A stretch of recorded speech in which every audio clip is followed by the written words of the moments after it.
Hi there, Glocal citizens. Welcome back to the podcast that inspires a borderless mindset around manifesting a new world. I am your host, Florence Adu, and I'm coming to you from a lovely studio boutique in, I want to say, the hills of Central Accra. So it's a neighborhood that is not quite North Industrial, not quite North Kaneshi. It's officially Abeka, or is it Tessano? Or is it, yeah, exactly. It's like the border of those places. But you'll get to know a lot more about that in our conversation. So I will get just right to his bio. So he is a multifaceted creative with a background in literature and art with a keen interest in fine detailing. He trained as an architect and is the designer for his fashion brand, Elike Clothing, which has become a household name and clothed many eminent personalities. He is currently costumier for three-time Grammy-nominated artist Rocky Dawuni. He was selected amongst 14 other garment manufacturers in Ghana to spearhead an effort in mass production under AGOA, which is the African Growth and Opportunities Act, through which his enterprise gained the requisite training to engage in the mass production of garments. His brand is minimalist, Afrocentric, and heavily inclined in technically and functionally artistic design. He mentors young artisans in the fashion industry, helping to release fresh creativity into the fashion space. And through his art, he hopes to forge closer bonds of peace and kinship between peoples whilst empowering women and youth. Elike Nkansa, welcome to the podcast. Thank you. Great to have you. So how we met, I will just give a little background. There's a weekend market, a couple of weekends a month at what's called Parks and Gardens. And I was caught by a piece that I bought. And then I was curious about the rest of his work. So I came to the studio and we had a couple of different visits of wonderful conversation. And I said, of course, please come and join me on the podcast. And here we are. So Elike, let's get started. Where are you from? Where are you local? And what is your craft? I'm from Leklebi, Dafo. Oh. It's in the Volta region of Ghana. Okay. It's home to some fantastic hills. Very, very fascinating views. Lots of green. It's just now become about 4.5 hours drive from Accra. Oh, okay. Before it was longer, or? Before it was shorter, when the roads were better. Okay. But now it's become much longer. And so our visits are not as frequent as they used to be. Yeah, but it's a wonderful place. You should visit sometime. I would love to. So say that again, Leklebi. Klebi. Dafo. And Leklebi is a town, but it has about 4 villages under Leklebi. So there's Duga, there's Dafo, there's Kame, there's Fiape, actually there's a lady who's doing some coffee, which comes from Leklebi. Oh, okay. Yeah. Okay. She's doing some fantastic coffee, which is being exported now. Okay. Which comes from Leklebi. It's so interesting because, when people think coffee, they think South America, they think maybe Ethiopia, but Africa is a true coffee home. One of my recent guests is the CEO of Matumbo Coffee. So the former NBA player has a coffee company, and they're sourcing all over Africa. So I'm wondering if Ghana is on the list. Probably, because from when I was young, we are just like a border town from Togo. Actually, our town becomes the route through which a lot of smuggling happened. For cigarettes and sometimes for booze also. And they would come through the coffee fields, to get into Ghana. And so we're just on the border. And I think the climate there, because you wake up in the morning, it's misty, it's like a fog. In the evening, it gets quite cold. So I think all of that in terms of temperature probably works well for the coffee that grows there. Okay. But I don't think it's become a big industry yet. So perhaps people need to invest in that area. Yeah, I mean, we would hope, right? Yes. Okay. Yeah. So we learned something new. Yeah, and I live in Accra. Okay. Now I live in, I've lived in North Kanishi for, well, almost all my life. In Tesano for a little bit, and then in North Kanishi. And then now again in Tesano. And I work in North Kanishi. So it's like, and these are all like 10 minutes, Actually, the house in which I grew for the most part is just 3 houses away from here. So right now, when we look outside, it's kind of a main thoroughfare for the area. So there's this building, there's some shops on one side. It seems like some kind of commercial type buildings. So tell us what it looked like. For the longest time, this whole neighborhood was residential. It has a close connection to the industrial area. Yeah. And so it was a point of commute for workers who'd probably work night shifts and stuff and would come through here going home. It was all what we call milk bush hedges. There were no walls. So, your mother could call you from 3 houses away, in a neighbor's house, just to get you to come and eat your dinner or something. Yeah. And somebody will say, why are you not wearing a shirt and where are you going? And so it was a very community, based setup. It still is to a reasonable extent, but now we've allowed the shops to take over. And so the residential is become mixed commercial residential, killing the natural, community spirit to some extent and making it more of a, business place. That seems like the way of Accra these days. To some extent, and it's sad. We have a burgeoning population. It's important to control how this grows, the urban sprawl sort of. And it's sad to see that we have not managed, the growth of the city as well as we should.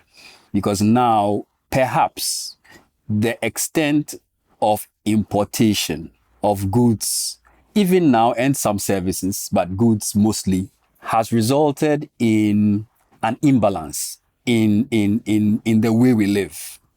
All the streets of Accra are flooded with hawkers and shops and storefronts and people spilling things over onto the pavement, and so that's something for another day, perhaps for the authorities to think about. We need to control trading, and perhaps we need to get more heavily involved in production. That probably will mean that something like $7.6 billion deficit in clothing, apparel in Africa probably could reduce. We could come to a place where we probably export more clothing than we import.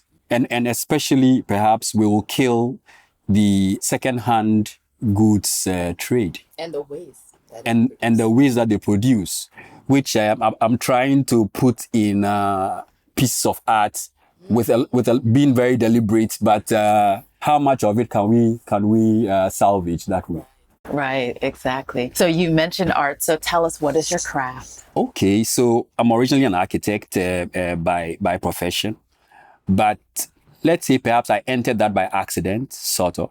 Okay. I grew up in a regular household, father, mother, siblings. Most of my siblings were heavily interested in literature and had studied literature as a subject in school. My parents too had.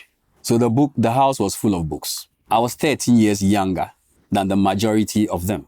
Oh, wow. Okay. So what this meant was I had a lot of catching up to do. Like I had to find a way to be with the Joneses, if you like. And this meant that if they're reading, then I'm reading. So, as early as, 6, thereabout, I started trying to tinker with all these books whose titles I couldn't mention correctly and which I probably wouldn't understand completely, but I read them all the same. And then I'll ask a whole lot of questions. So that's probably a little bit of the onset of my craft, which eventually became art, just expression, I think, art, a little bit of writing, and perhaps eventually clothing, which I found to be, I think, the easiest channel that I could find to explore my ideas. Tell us more. Tell us more. How did that? So I'm 6 years old. I live in this house. We're a typical Ghanaian family. And so we do the chores in the house. There's no child girl. We have an almond tree in the house. This almond tree is wonderful because, you can get the fruit. You can eat the fruit once it's ripe. We didn't even used to wait till it got ripe. We eat it before it's ripe. But you can eat it whilst it's ripe. And then you can crush it and get a nut out of it. And that's wonderful to eat also. But the downside is the almond tree sheds a ton of leaves. And especially when it's getting like close to the harmattan, you're going to have like a carpet-like setup under the tree. I mean, it's, maybe about a foot tall. And you're walking through this thing, you're supposed to sweep it and clear it all out of there. And whilst you're sweeping, they are falling, right? But this brought the leaves into sharp focus. And I began to look at the leaves. And I found that there was, it was like what you will call autumn colors. Okay, like the fall. So all these leaves, brown, orange, yellow, different textures, crackling up. I found them very exciting. So I would sweep and gather them into a nice square and then just take a look at them. Of course, at that time, we didn't have, you might have the odd Kodak camera somewhere, but there weren't cameras like they are today. And so your camera was your eyes and you look at the thing. So I looked at the thing, went inside, got a sheet of paper and started trying to imitate what I had seen. Mm-hmm. But then I realized just on paper wasn't exciting enough as an illustration. So I started trying to see if I could gather magazines. In those days, Newsweek, The Economist, all those magazines, they came in print that was very thin and smooth and a little silky, So I'll cut out all the pages that had blends of orange and brown and maroon, taupe, all those colors that looked earthy. And I made a collage. And I made a collage of these leaves, sort of. And I put it in my room. And everybody was fascinated in the house about the coloring and everything, But that immediately gave me the feeling that I didn't have to look far for inspiration. Yes. And that the inspiration really is all around us. And so then I began to tap into the vast resource of things, man-made, natural, that were around me as an inspiration. My father was quite a sharp dresser. He loved his dig. So that brought on an interest in clothing early. But I think more interesting is because we're reading all these books, literature in English, African literature. So Achebe, Soyinka, Joleto, all these people, Ngugi wa Thiong'o, all these people. The stories became an interesting setup for whatever you wanted to do. So it became more of the art of storytelling, but then looking for perhaps channels through which you could tell these stories.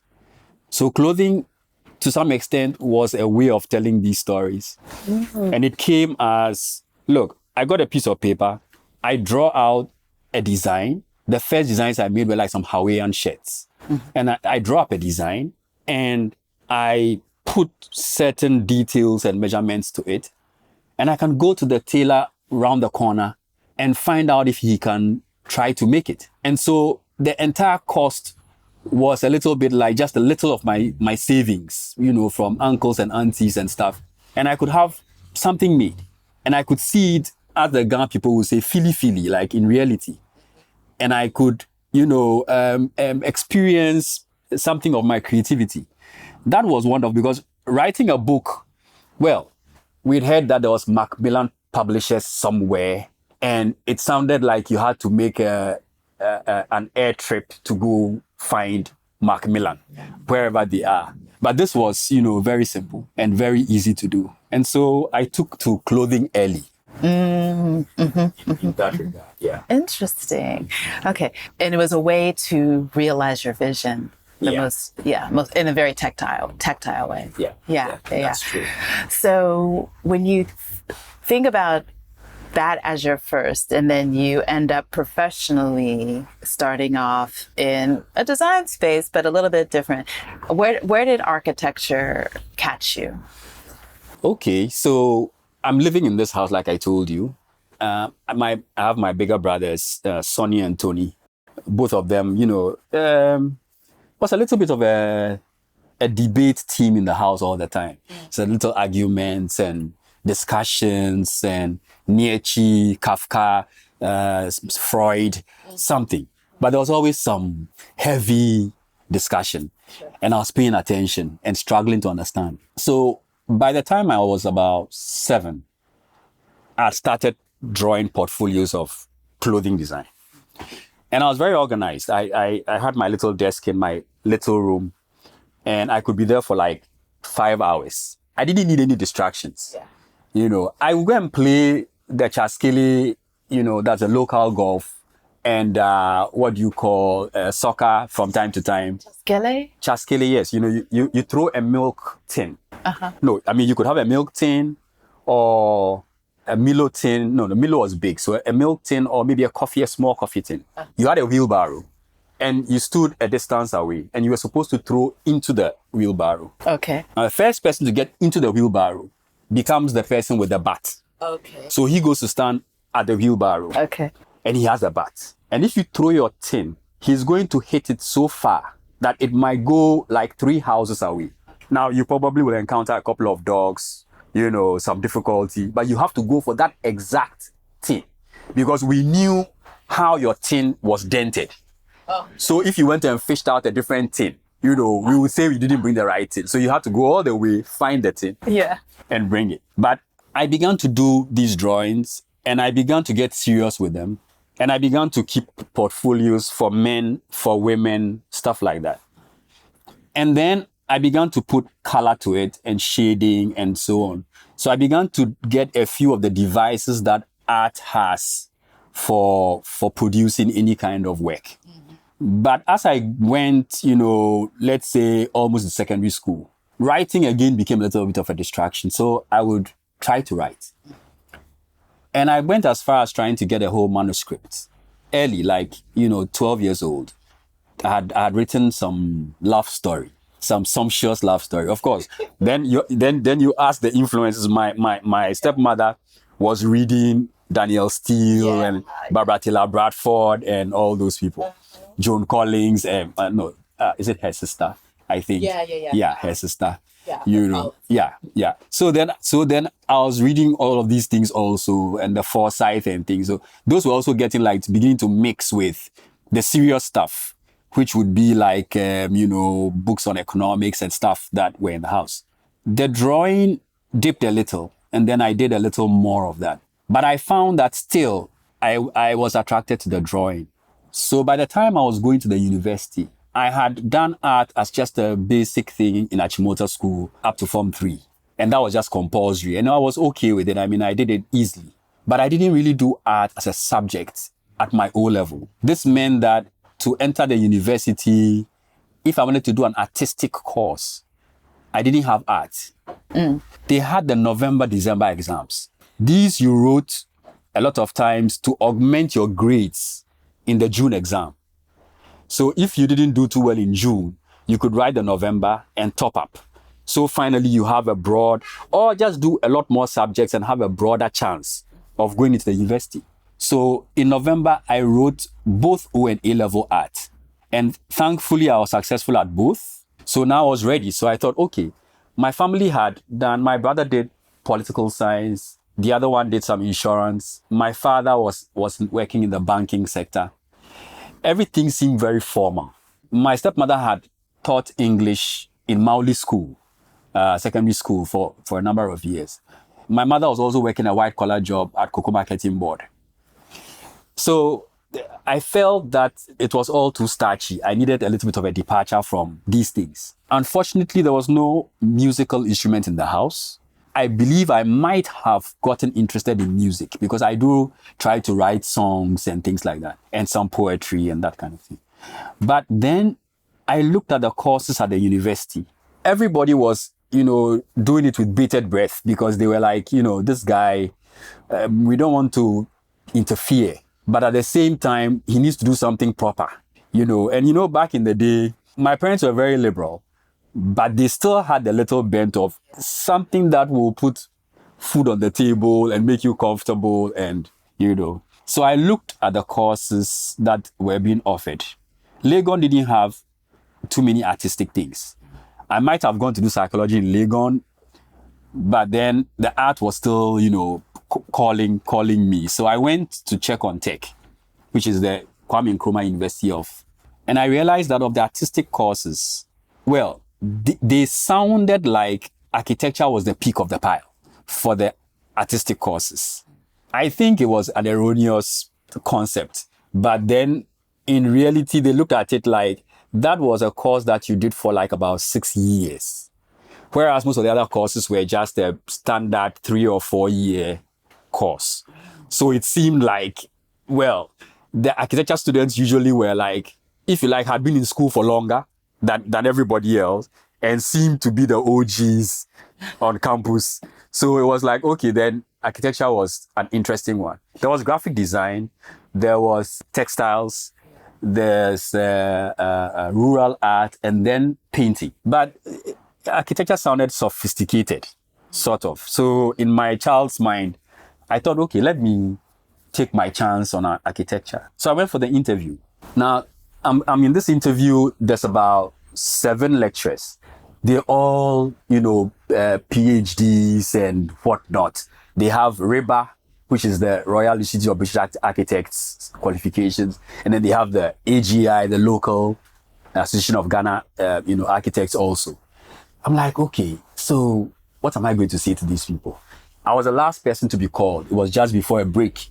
They were quite frustrated because I'm sure, we weren't saying anything sensible to fully grown architects who were in their 40s and 50s or more.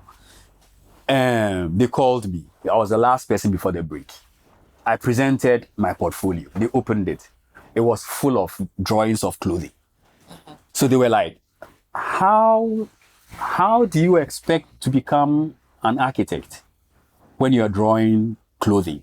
So by this time, I had gone quite far because by the time I was about 13, 14, I had a tailor I was seeing regularly. I was sending him fabric. I was making shorts for school. I was making pants like Michael Jackson had with the zips all over that he wore for Thriller. And I had that, I think, in Form 2 in school, and it was quite the rave. So I was quite confident about this aspect of things. Sure. So I said to them, well, I think that building is made up of an idea and components. An idea of what you want, how you want it to look, and then components that you put together. So in clothing, I've experienced the same thing. And I've designed, and I've had these designs made into chosen fabric, gotten them cut up, steered the process, supervised the activity, and had the product come out. And these are some of the results. So I showed them a few photos of some of my friends wearing shirts. That time, Chinese films were big. Oh, okay. There was the 5 Shaolin Masters, Kung Fu something, Bruce Lee, Snake in the Monkey Shadow. I don't know whether you watch any of those. Yeah. So the Oriental garb, where you wore these tunics that had 3/4 sleeves that were rolled up. So I took those styles, put a little African tricks in there, and then I began to produce those also. So they saw the clothes, and they saw that I was wearing some of them and other people were wearing, and it was real clothes and they were really assembled. So the professor at the time, the top guy at the time, he was called Professor Uswado. He must be quite old by now. Very elegant man. I think Ashanti, I can, but very, very elegant man. He took his time. He spoke his English very slow. It's like, they laughed first. They laughed for about 2.5 minutes. And so I was really nervous now. Yeah. Then he said, what you've shown us is very interesting. And we think you might have the right mind for architecture. We wish you well. Let's go for lunch now. So that was how short and brief my interview was, and then it was over. Yeah. Mind you, we had gone to the interview with people who brought portfolios, like, proper architectural portfolios that you hold by handle. that are in leather bound, and they had all these drawings of buildings that they had been sketching because they had been traveling to like Europe. And so they would draw, important buildings and stuff in perspective, So we were all, we were all sharing what we had before we went, So we're all very frightened, like, was there a chance for people like us, But thankfully, I got into architecture school. Okay. And the rest of that is history. But, I got in. And I think throughout architecture school also, I still stayed quite distinctive, maybe in the way I presented my work. People always had finished work, really pretty finished work. You use rapidograph pens. Yeah. They come in points. And you draw draftsmanship, very thin lines, very neat, and the building stands out and you detail the parts that come closer to you and stuff. And I always had sketches. So I always had rough sketches. And I always had the process and how you're going from here to there and how air is flowing from here to there and how people are moving about. And so my work always seemed incomplete, but it was more artistic. Okay. And I chose that as my way of presentation. And I think I carried it all the way through, regardless of the, critiques and so on. I carried it almost all the way through. And I think it served me quite well because I was able to demonstrate graphically what it was about. If you've seen architectural drawings before, they're like bubble diagrams that say Amele loves cooking. Mm-hmm. And her sister loves clothing. Mm-hmm. And they live in one house. Where are we going to position Amele's room? She should be closer to the kitchen. If she's closer to the kitchen, what's going to happen when the ventilation comes out of the kitchen? Is it going to go to her room? Is she going to like that or dislike that? How do we do airflow in the house?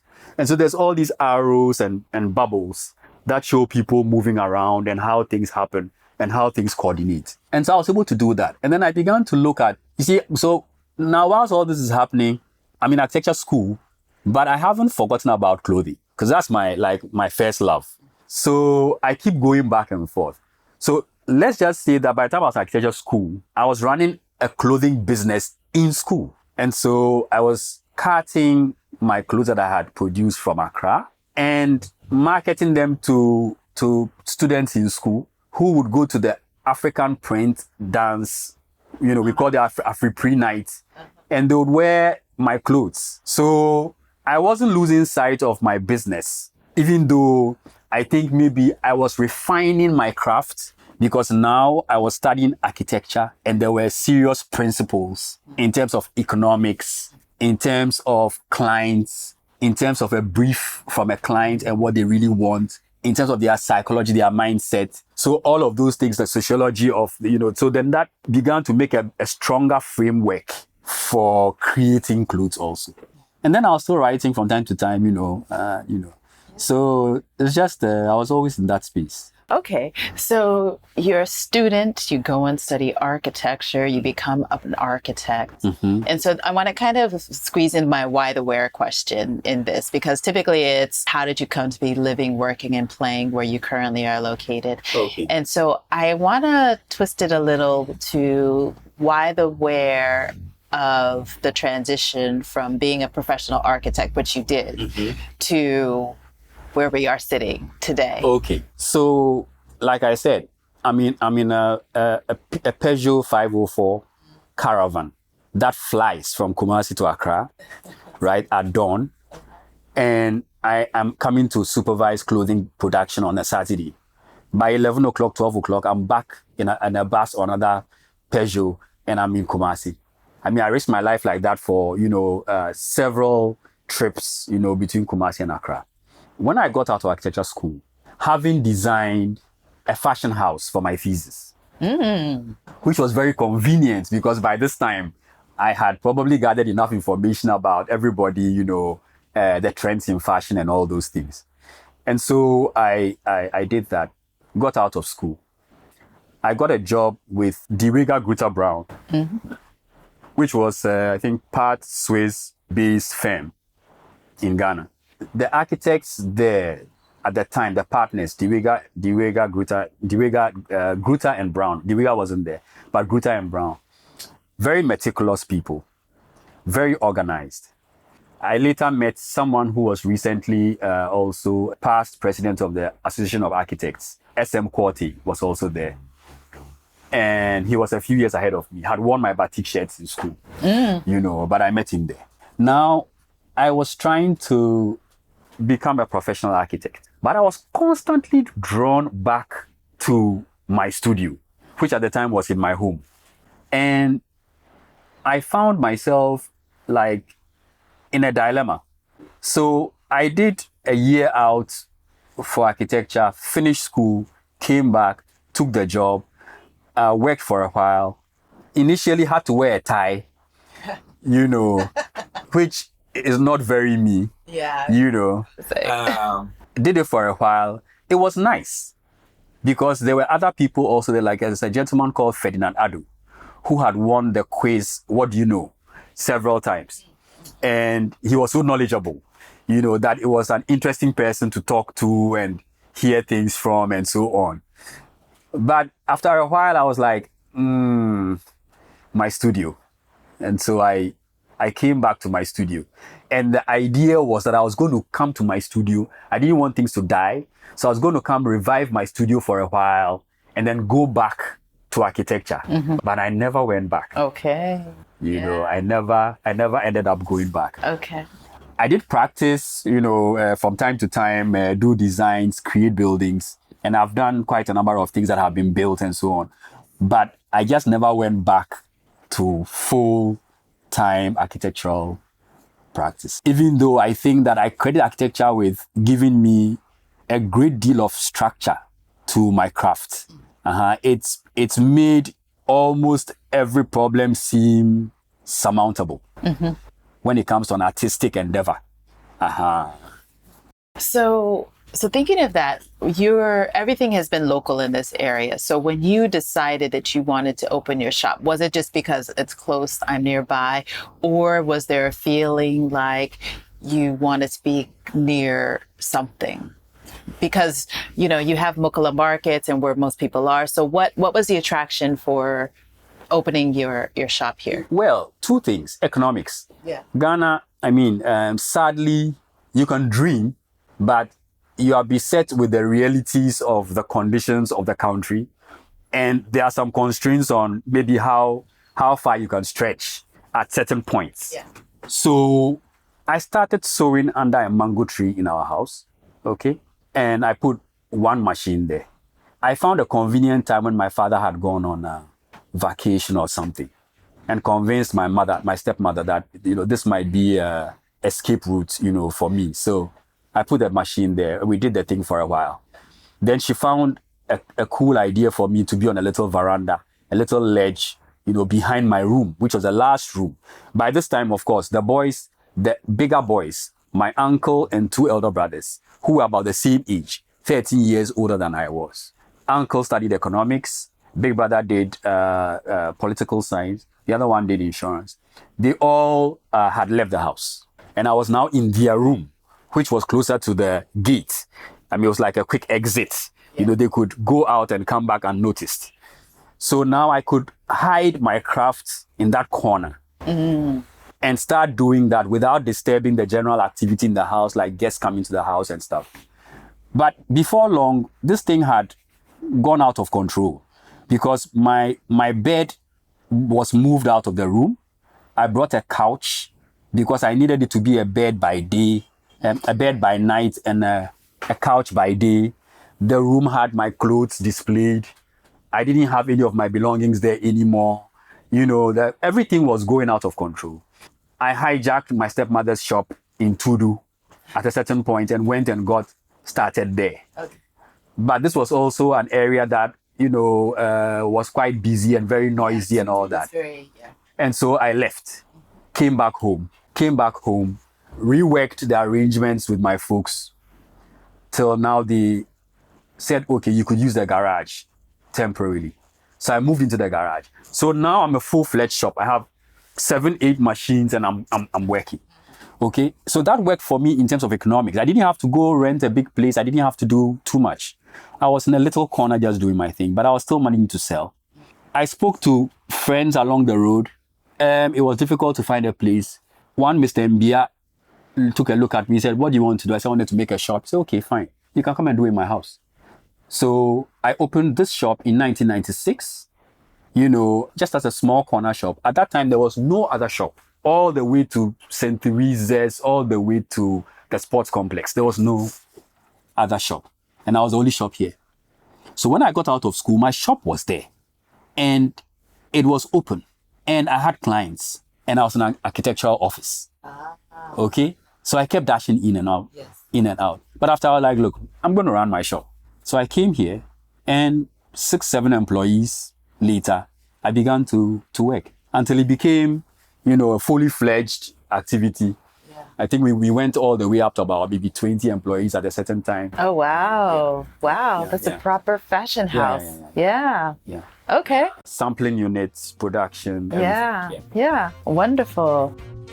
Thanks for joining us for part 1 of my conversation with Elike Nkansa. Be sure to come back next week when we continue the conversation and Elike tells us more about his art, his writing, and his very insightful mindset hack. As always, you can catch us with new episodes at glocalcitizenspod.com or wherever you get your podcasts. Please do like, share, subscribe, leave us a review. We would love an up to 5-star review on Apple Podcasts. On YouTube, give us a thumbs up. On Spotify, or wherever you're able to tell us how much you enjoy the content that we're delivering on a weekly basis. Thanks again for joining us, and until next time, bye for now.